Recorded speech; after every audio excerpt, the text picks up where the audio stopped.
Assalamualaikum warahmatullahi wabarakatuh. Perkenalkan, nama saya Rosida, Prodi Pendidikan IPA 2018. Pada kesempatan kali ini, kakak akan sedikit menjelaskan tentang enzim.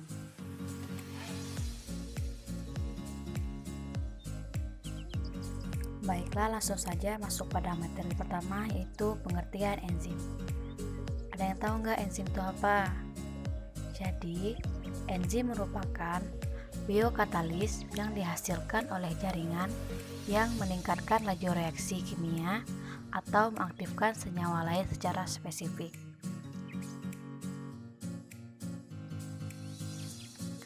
Masuk ke dalam materi kedua, yakni karakteristik enzim. Karakteristik enzim ada 3.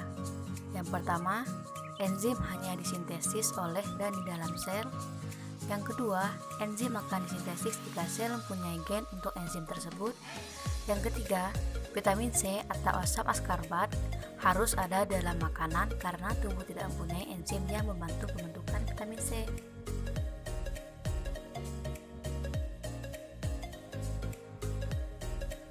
Masuk ke materi yang ketiga, yaitu sifat-sifat enzim. Sifat-sifat enzim dibagi menjadi 5. Yang pertama, enzim merupakan senyawa yang jauh lebih kecil sehingga reaksi dapat berlangsung dalam sel. Yang kedua, dalam proses katalis suatu reaksi, enzim bereaksi terlebih dahulu dengan substrat sehingga terbentuklah senyawa baru atau kompleks. Yang ketiga, enzim dapat meningkatkan laju reaksi sekitar 10⁻⁷ sampai 10⁻13 kali lebih cepat dari katalis non-enzim. Yang keempat, enzim dapat menurunkan energi aktivitas suatu reaksi. Yang kelima, enzim punya sifat spesifitas yang menyebabkan enzim sangat memilih substrat yang akan kembali diikat atau diolah lebih lanjut.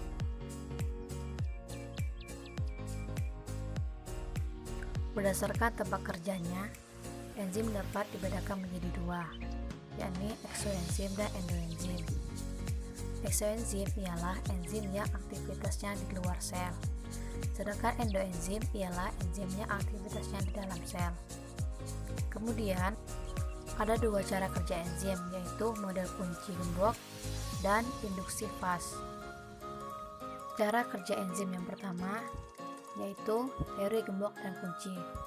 Dalam teori ini, enzim diumpamakan sebagai gembok yang mempunyai bagian kecil dan dapat mengikat substrat. Bagian enzim yang dapat mengikat substrat disebut sebagai sisi aktif. Cara kerja enzim yang kedua yaitu induksi fast.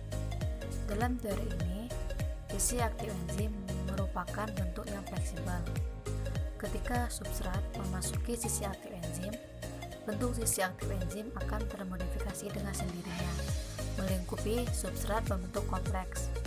Ketika produk sudah terlepas dari kompleks, enzim yang tidak aktif akan berbentuk yang lepas, sehingga substrat yang lain kembali bereaksi dengan enzim tersebut. Selanjutnya, syarat substrat dapat berdekatan dengan sisi aktif enzim. Ada 2. Yang pertama, memiliki ikatan kimiawi yang dapat diserang oleh enzim. Yang kedua, memiliki gugus fungsional yang mampu mengarahkan substrat tepat berada pada sisi aktif enzim. Klasifikasi enzim berdasarkan reaksi yang dikatalis, yakni ada oksidoreduktase, transferase, hidrolase, liase, isomerase, dan yang terakhir ada ligase. Jadi untuk yang pertama, oksidoreduktase, jenis reaksi yang dikatalis yaitu pemindahan elektron.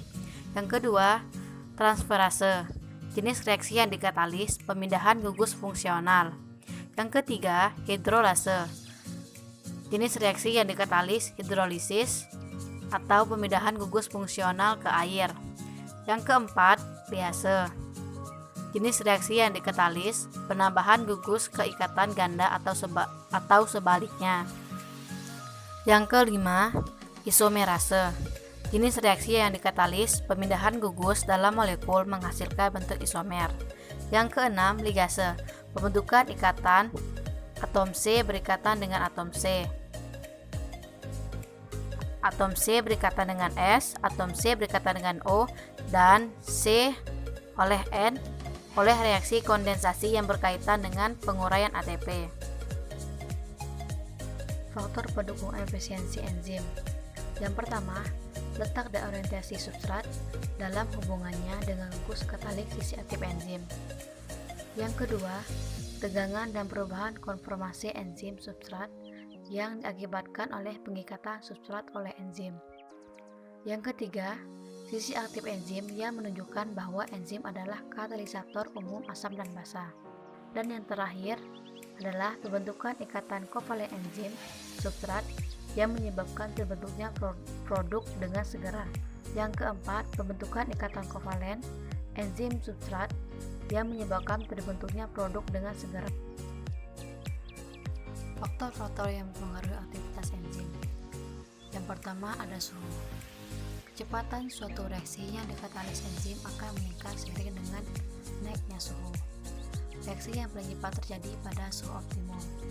Pada suhu tinggi, enzim akan mengalami denaturasi. Pada suhu 0 derajat Celcius, enzim tidak aktif. Yang kedua ada pH. Enzim pada umumnya bersifat amofilik, yang berarti mempunyai konstanta disosiasi pada gugus asam maupun gugus basa, terutama gugus terminal karboksil dan gugus terminal amonium. Yang ketiga ada konsentrasi enzim. Semakin tinggi konsentrasi enzim, maka kecepatan reaksi akan meningkat hingga batas konsentrasi tertentu. Namun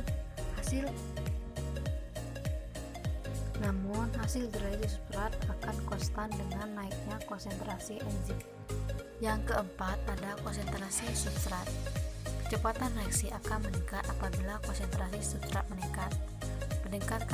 Peningkatan konsentrasi ini hanya akan sedikit meningkatkan kecepatan reaksi hingga mencapai titik batas. Yang kelima ada aktivator dan inhibitor. Aktivator adalah senyawa atau ion yang dapat meningkatkan kecepatan reaksi enzim. Komponen kimia yang membentuk enzim disebut juga kofaktor. Inhibitor adalah zat kimia tertentu yang dapat menghambat aktivitas enzim. Baiklah, mungkin itu saja dari saya. Semoga bermanfaat.